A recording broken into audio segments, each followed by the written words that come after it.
महापुराण की जय, श्री वेदव्यास भगवान की जय, श्री सुखदेव भगवान की जय, श्री परीक्षित जी महाराज की जय, श्री सूत सौनकादि ऋषि की जय, सब संतन की जय, सब भक्तन की जय, सब विप्रन की जय, समस्त ब्रजवासीन की जय, परम पूज्य श्री महंत जी महाराज की जय।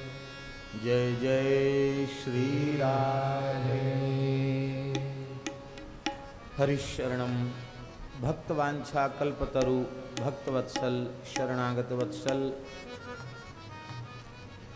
श्री राधा वल्लभ लाल जी की महती कृपा करुणा से श्री हितरास मंडल में श्री लाडली जी की चरण सन्निधि में परम पूज्य महंत श्री लाडली शरण जी महाराज के पावन सानिध्य में श्री यमुना जी के अति पुनीत पुलिन में पूज्य संतों की महत्पुरुषों की ब्रजवासियों की मंगलमयी उपस्थिति में हम आप सबको मानव जीवन का सर्वोत्कृष्ट फल सत्संग परम पवित्र आषाढ़ मास में श्रीमद् भागवत के माध्यम से प्राप्त होने का अवसर सुलभ हुआ है। आज प्रातःकाल श्री राधा वल्लभ मंदिर से श्रीमद् भागवत जी की भव्य शोभा यात्रा रासमंडल तक आई। पुराण सम्राट अपने दिव्य पीठ पर विराजमान हुए एवं संक्षिप्त मंगलाचरण का स्मरण प्रातःकाल किया गया। अब ग्रंथ का मंगलमय आरंभ कर रहे हैं। संक्षिप्त महात्म्य की चर्चा के पश्चात आगे के प्रकरण का शुभारंभ करेंगे। आज मध्याह्न में सच्चिदानंद रूपाय विश्वोत्पत्त्यादि हेतवे तापत्रय विनाशाय श्री कृष्णाय वयं नमः, इस पर चर्चा हुई। दूसरे श्लोक में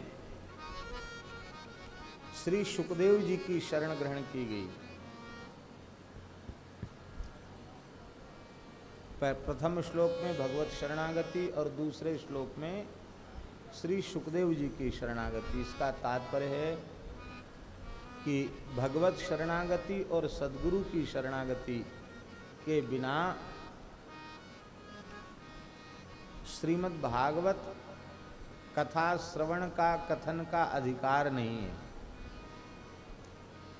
सद्गुरु की कृपा से ही भगवत शरणागति होगी और भगवान की कृपा से सद्गुरु की प्राप्ति होगी। बिना भगवान के अनुग्रह के प्राप्ति नहीं होती। और सुखदेव जी मुनीनाम गुरुम, मुनियों के भी गुरु हैं। धर्म यस्वानुभावमखिल श्रुतिसारमेक मध्यात्म दीप मतितितीर्षताम तमोन्दम संसारिणाम करुणयाः पुराण गुह्यम तम व्यास शून्यमुपयामि गुरुम मुनीनाम। मुनीनाम गुरुम, जो मुनियों के भी गुरु हैं। तो जब मुनियों के गुरु हैं तो हम सबके गुरु ही हैं सुखदेव जी महाराज। ऐसे श्री सुखदेव जी महाराज की शरण ग्रहण करते हैं। सद्गुरु की शरणागति के बिना ज्ञान को धारण करने की पात्रता उत्पन्न नहीं होती है। श्रीमद् भागवत में वर्णित जो दिव्य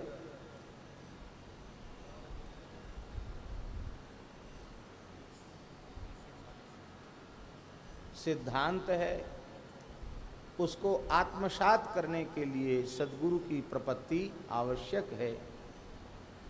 जिन श्री सुखदेव जी महाराज ने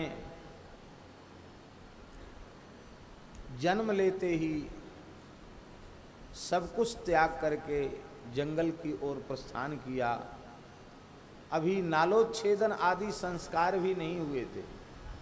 जातकर्म संस्कार नहीं हुआ था, नालोच्छेदन भी नहीं हुआ था।